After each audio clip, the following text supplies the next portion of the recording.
नमस्कार, स्वागत आप सबका। मैं मनोज श्रीवास्तव। अब वक्त है जी भारत पर खास कार्यक्रम खबर समझिए का। दिन भर बहुत सारी खबरें आती हैं, जिनमें से कुछ खबरों को विस्तार से समझना जरूरी होता है ताकि आप भारत के बदलते मिजाज को समझ सकें।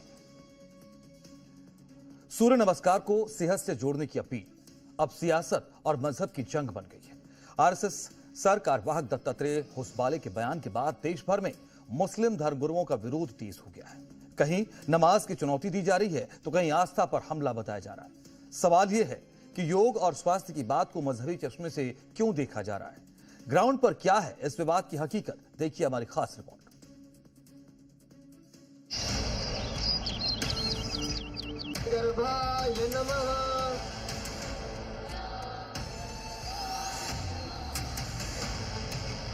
प्राणायाम करेंगे तो गलत है क्या? सूर्य नमस्कार पर मजहबी तकरार। वो सूर्य नमस्कार करे तो हम कोई विरोध करने वाले हैं क्या? होसबाले के बयान पर क्यों लाल हुए भाईजान? पर्यावरण की दृष्टि से नदी की पूजा करे तो क्या बिगड़ता है? पूजा और प्राणायाम पर क्यों छिड़ा संग्राम? प्राणायाम करेंगे तो गलत है क्या? योगी की कर्मभूमि गोरखपुर से राष्ट्रीय स्वयंसेवक संघ के सर कार्यवाह दत्तात्रेय होसबाले ने मुसलमानों से सूर्य नमस्कार की अपील क्या की? प्राणायाम के साथ साथ नदी और प्रकृति पूजा को मानव धर्म क्या बताया? मुस्लिम धर्मगुरु तक बौखला गए और दत्तात्रेय होसबाले निशाने पर आ गए। तो उसको पदमुक्त करना चाहिए, जो मुल्क को बांटने की बात करे इस्तीफा देना चाहिए। हिंदू मुस्लिम में बंटवारा करने वाले नेता लोग हैं। आपको इस बवाल की वजह बताएं, उससे पहले होसबाले का पूरा बयान सुनिए। नमाज पढ़ने वाले हमारे मुस्लिम बंधु भी पर्यावरण की दृष्टि से नदी की पूजा करे तो क्या बिगड़ता है? वो सूर्य नमस्कार करे तो हम कोई विरोध करने वाले हैं क्या? वो प्राणायाम करेंगे तो गलत है क्या? नहीं है। हम ये नहीं कहते तुम ये करे तो वो पूजा छोड़ दो, वो नमाज छोड़ दो, वो इगर्जी मत जाओ, ये तो हम नहीं कहेंगे। हम जो कह रहे हैं धर्म का, ये मानव धर्म है। दत्तात्रेय होसबाले के इस बयान के बाद मौलानाओं और मुस्लिम धर्मगुरुओं को मिर्ची लग गई है और उन्होंने पलटवार करते हुए होसबाले को नमाज पढ़ने का चैलेंज तक दे दिया। दत्तात्रेय होसबाले जी, हम भी आपसे कहते हैं कि आप एक काम करें, नमाज पढ़ें, व्यायाम के हिसाब से, वर्जिश के हिसाब से हमारे साथ नमाज पढ़ना शुरू कर दें आप। हम नहीं कहते आपसे कि नदियों की पूजा करना छोड़ो, हम नहीं कहते आपको गाय को माता मानना और बैल को पिता मानना छोड़ो। सब कुछ करो, लेकिन नमाज पढ़ना शुरू कर दो हमारे साथ। हम तो भारत सरकार से ये अपील करते हैं कि आप एक ऐसा कानून लेकर आए जो मुसलमानों के देशभक्ति का सर्टिफिकेट मांगे या मुसलमानों को पाकिस्तान भेजने की कवायद करे, तो उसके खिलाफ सख्त से सख्त एक्शन हो। एक कानून ऐसा आ जाए, अगर कोई भी इस तरीके से मुसलमानों को प्रताड़ित करे तो उसके लिए भी एक डिटेंशन कैंप होना चाहिए। मुस्लिम धर्मगुरु सूर्य नमस्कार को धर्म के चश्मे से देख रहे हैं, लेकिन सच ये है सूर्य नमस्कार शरीर और दिल दोनों के लिए बेहद फायदेमंद है। ये पूरे शरीर को लचीला, मजबूत और हेल्दी बनाता है। पाचन और ब्लड प्रेशर में सुधार करता है, वजन घटाने में मदद करता है, तनाव और चिंता कम करता है। यही नहीं, ब्लड सर्कुलेशन और श्वसन प्रणाली को भी बेहतर बनाता है, जिससे एकाग्रता, ऊर्जा और समग्र कल्याण बढ़ता है। लेकिन भाईजान सूर्य नमस्कार में धर्म वाला एंगल तलाश रहे हैं। होसबाले के बयान पर मुस्लिम धर्मगुरुओं का पारा चढ़ जाता है तो भोपाल में भी भाईजान गुस्से से लाल है। कह रहे हैं पहले हिंदू नमाज अदा करें, फिर हम सूर्य नमस्कार करेंगे। खून नहीं खोलता। इस मुल्क की मिट्टी से पैदा हुए, इस मुल्क की मिट्टी में मिलने वाले लोग हैं हम। वो शहादत पाई हमारे लोगों ने, हमारे उलमाओं ने। इस मिट्टी से, इसी मिट्टी में दफन होना है। गिरिराज कौन? देश के प्रधानमंत्री को डांटना चाहिए, देश के गृह मंत्री को डांटना चाहिए, देश के राष्ट्रपति जी को बुला के डांटना चाहिए, उसको पदमुक्त करना चाहिए। जो मुल्क को बांटने की बात करे, हम बोल देते तो राज कार्रवाई होना चाहिए। क्या होना चाहिए? जो कानूनन कार्रवाई होती है संविधान के हिसाब से, वो होना चाहिए। इस्तीफा देना चाहिए उन्हें, उनसे हिंदू मुस्लिम में बंटवारा करने वाले नेता लोग हैं ये लोग, लेकिन हिंदू मुस्लिम एक है। बिहार की राजधानी पटना में भी तस्वीर कुछ अलग नहीं। यहाँ भी भाईजान भड़के हुए हैं। बेकार की बात है। जो ये हमारे हिंदुस्तान की जो असल पहचान है, सब धर्म के सब लोग रहते हैं, सबकी अपनी पहचान है, किसी को एतराज नहीं है। जो जिसको करता है करता रहता है, वो लोग करते हैं, हम लोग भी मना नहीं करते हैं। तो सूर्य नमस्कार अब सिर्फ योग या स्वास्थ्य का मुद्दा नहीं रहा, ये सीधा सीधा धार्मिक पहचान और व्यक्तिगत आस्था से जुड़ गया है, जिसमें एक तरफ आरएसएस के सर कार्यवाह का सुझाव है तो दूसरी तरफ मुस्लिम संगठनों का कड़ा ऐतराज। ब्यूरो रिपोर्ट, जी मीडिया। तो जहां एक तरफ भाईजान को सूर्य नमस्कार करने से ऐतराज है, तो बड़ा ऐतराज नदियों की पूजा पर भी है। एक तरफ तो वो नदियों की पूजा करने से कतराते हैं, लेकिन दूसरी तरफ पवित्र नदियों को अपवित्र करने की साजिश में भी लगे हुए हैं। जी हां, ऐसा ही कुछ हो रहा है उत्तराखंड के उत्तरकाशी में, जहां पवित्र गंगा और यमुना नदियों का उद्गम होता है, लेकिन उसी पवित्र गंगा के किनारे मियां भाई नॉनवेज बेचते हुए पाए गए, जबकि देवभूमि में नदी के किनारे नॉनवेज बेचना गैर कानूनी है। सवाल है कि आखिर ये किस तरीके की सोच है?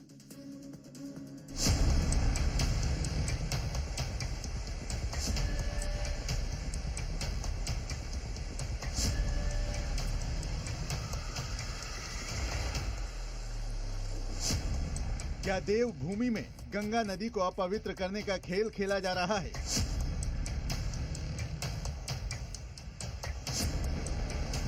क्या जिन भाईजान को नदी की पूजा करने पर ऐतराज है, वो गंगा को मैली करने की साजिश कर रहे हैं? क्या गंगा के आसपास नॉनवेज काटा जा रहा है और उसके टुकड़े गंगा में डाले जा रहे हैं? हिंदुओं की आस्था के बड़े केंद्र उत्तरकाशी में गंगा से साजिश के ये गंभीर सवाल क्यों उठे हैं? अब जरा इसके सीधे सबूत देख लीजिए। आपके टीवी स्क्रीन पर दिख रही इन तस्वीरों को गौर से देखिए। जिन डब्बों पर आइसक्रीम की फोटो बनी है, दरअसल वो कंटेनर ही मियां भाई की बड़ी साजिश का सबसे बड़ा प्रमाण दे रहे हैं। उत्तरकाशी में इन कंटेनर्स को जब खोला गया तो भाईजान की साजिश का भी पूरा खुलासा हो गया। इन डिब्बों में आइसक्रीम या बर्फ नहीं, बल्कि मांस के टुकड़े रखे गए थे। वो मांस के टुकड़े जो गंगा नदी के पास बनी दुकानों में बेचे जा रहे थे। जैसे ही ये टुकड़े आए, लोगों को शक हुआ और मियां भाई की पूरी प्लानिंग का खुलासा हो गया। आसपास के दुकानदारों ने आरोप लगाया कि धर्मनगरी उत्तरकाशी में 500 मीटर के दायरे में नॉनवेज धड़ल्ले से बिक रहा है। यहाँ नियमों के खिलाफ गंगा नदी के आसपास नॉनवेज की दुकानें खोली गई हैं। इतना ही नहीं, जो मांस बेचा जा रहा है उसे बाहर से नहीं, बल्कि गंगा के ही पास घरों में काटा जा रहा है। इनकी बेशर्मी तो दुनिया देखेगी, शहर देखेगा, लोग देखेंगे कि यार ये उत्तरकाशी के अंदर देवभूमि में किस तरह से ये लोग अपराध कर रहे हैं, किस तरह से गुनाह कर रहे हैं, कौन कौन लोग मिले हुए हैं। क्योंकि हमने रंगे हाथ पकड़ लिया और कल से हम लगातार पकड़ेंगे। लोगों ने आरोप लगाया कि जो मांस यहाँ बेचने के लिए काटा जा रहा है, उसके कई हिस्से गंगा को अपवित्र करने के लिए भी फेंके जा रहे हैं। नियम के विरुद्ध फिर भी दुकानें खोली हैं इन्होंने, लेकिन उसके बावजूद भी ये लोग कहते हैं कि हम बरसाला से दूर चला रहे हैं, लेकिन जबकि यही वो लोग काट रहे हैं नगर क्षेत्र के अंदर ही, अपने घरों में काट रहे हैं और सारी गंदगी गंगा में डाल रहे हैं। तो गंगा को बचाने के लिए लड़ाई है। गंगा नदी के आसपास नॉनवेज बेचती ये दुकानें न सिर्फ गंगा को अपवित्र कर रही हैं, बल्कि नियमों की धज्जियां उड़ा रही हैं। क्योंकि उत्तरकाशी जिले में गंगा नदी के किनारे से 500 मीटर के दायरे में मांस बेचने और जानवरों को काटने पर प्रतिबंध है। ये नियम जिला पंचायत उत्तरकाशी के उप नियमों पर आधारित है, जिसे उत्तराखंड हाई कोर्ट ने 2022 में सही ठहराया था। कोर्ट ने कहा था कि गंगा की पवित्रता और उत्तराखंड की विशेष स्थिति को देखते हुए ये बैन संवैधानिक है। लेकिन तब भी मियां भाई नहीं माने और गंगा के आसपास के इलाके में ही कई नॉनवेज की दुकानें बना डाली। लेकिन अब यहाँ रहने वाले हिंदुओं को अपनी आस्था के साथ खिलवाड़ बर्दाश्त नहीं है। तभी इन दुकानों पर एक्शन की मांग हो रही है। दुकान का लाइसेंस निरस्त हो जाए और दुकान भी सीज हो जानी चाहिए। इससे पहले भी उत्तराखंड में अवैध नॉनवेज की दुकानों पर बुलडोजर एक्शन हो चुका है। तो क्या इस बार भी धामी सरकार गंगा की पवित्रता से खिलवाड़ करने वाले इस खेल का बुलडोजर वाला इलाज करेगी? ब्यूरो रिपोर्ट, जी मीडिया। बिहार के मुख्यमंत्री नीतीश कुमार के हिजाब हटाने वाले वीडियो पर सियासी बवाल मच चुका है। लखनऊ में पोस्टर वॉर से एनडीए को घेरा गया है। विपक्ष इसे सीधे मुस्लिम महिलाओं के सम्मान से जोड़कर बड़ा मुद्दा बना रहा है। एक तरफ नीतीश को एनडीए नेताओं का समर्थन है तो दूसरी तरफ विरोधियों का तीखा हमला साफ है। हिजाब के बहाने अब पूरी एनडीए सरकार विपक्ष के निशाने पर है।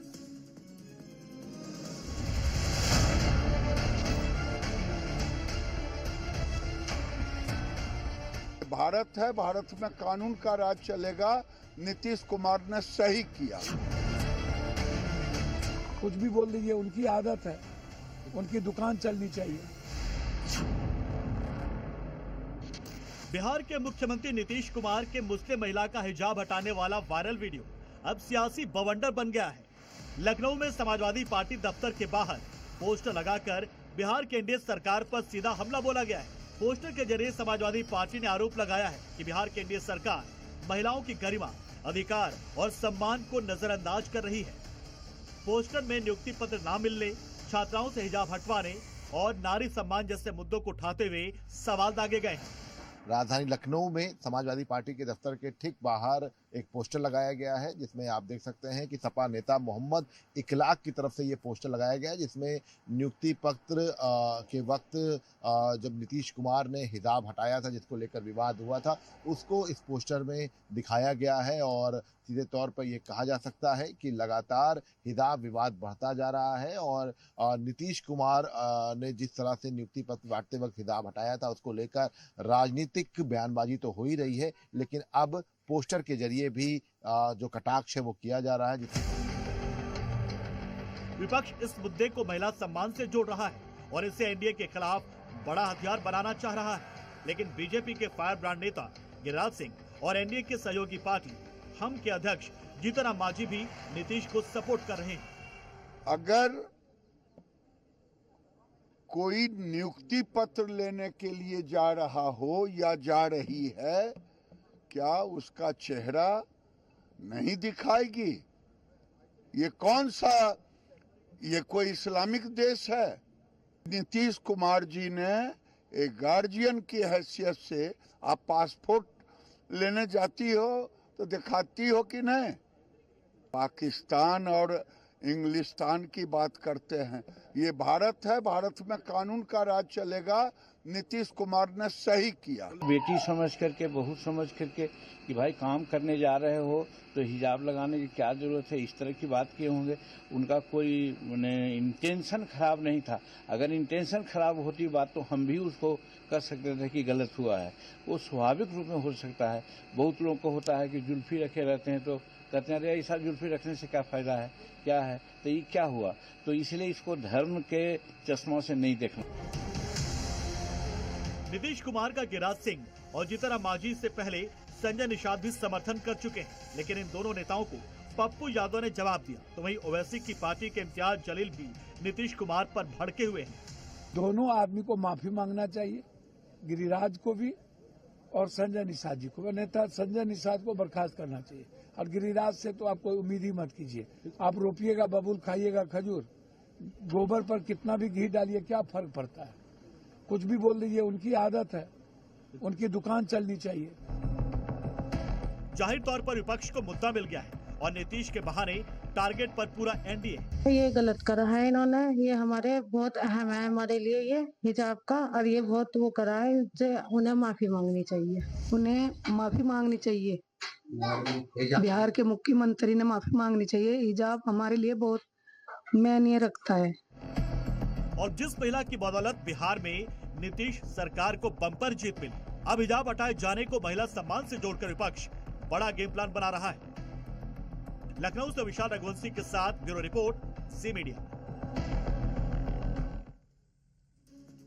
अब तक आपने देखा और सुना होगा कि कुछ मुस्लिम युवक हिंदू लड़कियों को फंसाने के लिए हाथों में कलावा बांधते थे, लेकिन अब तो हिंदुओं के आयोजनों में चोरी के लिए हाथों में कलावा बांध रहे हैं। कालेमियों की सबसे बड़ी धोखाधड़ी योगी फोर्स ने पकड़ ली।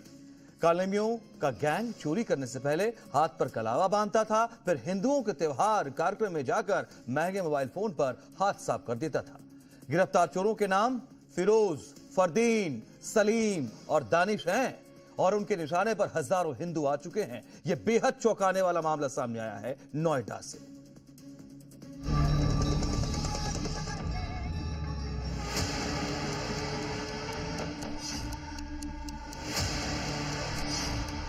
छद्मवेश में छुपे हुए काल नेमियों की पहचान भी जनता करती है। यूपी में काले नेमियों की सबसे बड़ी गैंग पकड़ी गई, जिसके निशाने पर हजारों हिंदू थे। इनके टारगेट पर हिंदुओं के कार्यक्रम थे। वहां ये कलावा वाला धोखा देकर हिंदुओं को लूटते थे। फिरोज, फरदीन, सलीम और दानिश, ये चारों शातिर मोबाइल चोर, लेकिन उससे भी बड़ी बात ये कि ये चोरी सिर्फ हिंदुओं से करते थे और इसके लिए जो तरीका अपनाया था वो भी बेहद हैरान करने वाला है। ये मुस्लिम चोर हिंदुओं के धार्मिक आयोजन को टारगेट करते थे, उसके लिए बाकायदा प्लानिंग करते थे। मुस्लिम होते हुए भी ये चोर हाथों में कलावा बांधते थे, कंधे पर सनातनी गमछा रखते थे, हिंदुओं की शादी और देवी जागरण में हिंदू बनकर घुस जाते थे और फिर वहां आने वाले हिंदुओं की जेब से मोबाइल या फिर उनके कीमती सामान उड़ा देते थे। ये वो चोर हैं जो धार्मिक स्थलों पे जाके अपनी वेशभूषा बदल के चोरी की घटनाओं को अंजाम दे रहे थे। इन पर आरोप है कि ये लोग नोएडा, गाजियाबाद, बुलंदशहर, हापुड़ और मथुरा, ये इन जगहों पे जब कोई भी धार्मिक कार्यक्रम होता था तो वहां पहुंच जाते थे, तिलक लगा लेते थे, हाथ में कलावा बांध लेते थे, धार्मिक कपड़े पहन लेते थे और उसके बाद मोबाइल फोन चोरी किया करते थे। एक जगह पर चोरी करने के बाद ये सभी तुरंत अपना हुलिया बदल लेते, नई जगह चोरी के लिए एकदम नया गेटअप बना लेते थे। लेकिन इनके निशाने पर सिर्फ हिंदू होते थे। जब नोएडा पुलिस ने इन कालनेमियों को दबोचा तो इनके पास चोरी किए गए काफी सामान मिले। 70 मोबाइल फोन, 28 आईपैड। अपनी हिंदू पहचान बनाकर ये कालनेमी सनातनियों का भरोसा जीतते और फिर उन्हें शिकार बनाते थे। कोई धार्मिक गतिविधि हो रही है उसमें शामिल हो जाते थे। वहां पे जो उनके कार्यक्रम के दुपट्टा होते थे या कलावा होते थे उनको भी धारण कर लेते थे और वो उन्हीं में शामिल हो जाया करते थे, अपने नाम भी परिवर्तित कर लिया करते थे। इसके अलावा ये लगातार लोगों के बीच में घुल मिल के रहते थे और कुछ देर में ही लोगों से जो उनके पास मोबाइल हुआ करता था, खासकर एप्पल और हाई एंड मोबाइल जो हैं उनको टारगेट किया करते थे। जांच में ये भी सामने आया कि इन कालनेमियों ने एक दो नहीं बल्कि 500 से ज्यादा चोरियां और स्नैचिंग की वारदात को अंजाम दिया है। सिर्फ नोएडा ही नहीं, मथुरा, हापुड़, मेरठ, बुलंदशहर, गाजियाबाद जैसे जिलों में भी इसी तरह इस गिरोह ने हिंदुओं के कार्यक्रम में घुसकर मोबाइल चोरी की वारदात को अंजाम दिया। मुस्लिम चोरों की साजिश के खुलासे के बाद हिंदू संगठन भी आक्रोशित है, क्योंकि उन्होंने हाथ पर कलावा लगाकर सनातनियों के साथ छल किया है। मैं तो कहता हूं सरकार से कि ऐसे विधर्मियों को कड़ी से कड़ी कार्रवाई की जाए, कड़ी से कड़ी सजा दी जाए। चंदन, चोटी और टीका और इनसे ही नहीं होता है। ब्राह्मण और साधु के अंदर दया और धर्म होता है। यदि वह पहचान छुपाकर अपराध करता है तो उसको कड़ी से कड़ी सजा दी जाए, क्योंकि ये लोग हमारे हिंदुस्तान का खाते हैं और हिंदुस्तान के खिलाफ षड्यंत्र करते हैं। फिरोज, फरदीन, सलीम और दानिश को लगता था कि हिंदू दिखने की वजह से कोई भी इन पर शक नहीं करेगा। किसी सीसीटीवी कैमरे में दिख भी गए तो पुलिस हिंदुओं को ही ढूंढेगी। पर योगी फोर्स ने इन कालनेमियों को पकड़ लिया। कलावा को कवर बनाने वाले इन कालनेमियों की गिरफ्तारी योगी फोर्स के लिए बहुत बड़ी कामयाबी है। लेकिन एक सवाल ये भी है, क्या इस गैंग में सिर्फ 4 ही लोग शामिल थे या इससे ज्यादा थे? पुलिस इस गिरोह के बाकी सदस्यों को तलाश रही है और साथ में ये भी पता लगाया जा रहा है कि और कितने लोग हैं जो इस गिरोह में शामिल थे और अपना नाम बदल के, अपना धर्म बदल के चोरी की हर घटनाओं को अंजाम देते थे। कैमरा पर्सन राहुल के साथ ब्रिजेश तिवारी, जी मीडिया, नोएडा। लाउडस्पीकर के इस्तेमाल को लेकर योगी के प्रदेश में एक बार फिर हल्ला मचने लगा है। अलीगढ़ की मोती मस्जिद से नमाज की तेज आवाज आने का विरोध होने लगा है। हिंदू संगठन सड़क पर उतर आए हैं और लाउडस्पीकर की तेज आवाज से इलाके की शांति भंग होने का आरोप लगा रहे हैं। सवाल है, क्या योगी प्रशासन को तेज आवाज पर अपना अगला टारगेट अलीगढ़ में मिल गया है? आवाज बंद करो, परेशानी होती है, यहाँ बच्चे पढ़ रहे हैं। जितने भी बड़े बड़े माइक लगे हुए कानों पर वे सब उतार करके रख दिए गए हैं। लाउडस्पीकर की तेज आवाज का विरोध हो रहा है। आवाज बंद कर दो, जैसे हमारे मंदिरों की आवाज नहीं आती है तुम्हारी मस्जिद की आवाज नहीं आनी चाहिए। करनी सेना सड़क पर उतर गई है। बहुत दूर की वीडियो की आवाज सुना रहा हूं।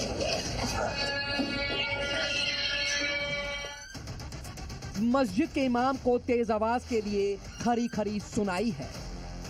आवाज को अपनी को बंद करो, चाहे रोज एक बार ना 10 बार नमाज पढ़ो, हमें कोई परेशानी नहीं है। कोई बात ही नहीं है, बस आवाज नहीं होगी। अलीगढ़ में मोती मस्जिद के इमाम को समझाइश दे रही ये महिला करणी सेना की महिला पदाधिकारी है।